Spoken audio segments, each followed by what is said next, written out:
सुंदरगढ़ सरकारी महाविद्यालय रोड रे थिबा जनक घरर एक ओला बैटरी चालित स्कूटी जलिबा सह अन्य 4टी बाइक और गोटे साइकेल जली पुड़ी पाउंस हो जाइछि।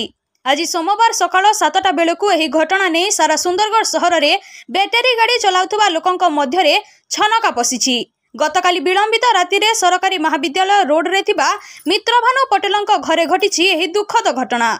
तांकर एक ओला बैटरी चालित स्कूटी जलिबा सह अन्य 4टी बाइक और गोटे साइकेल संपूर्ण जली पड़ी पाउंस हो जाइछि। एपरिक निया एते जोरे व्यापी थिला जे निया जोगु घरर छातरु कोला छाड़िबा सह तल फ्लोर टाइल फाटी जाइछि।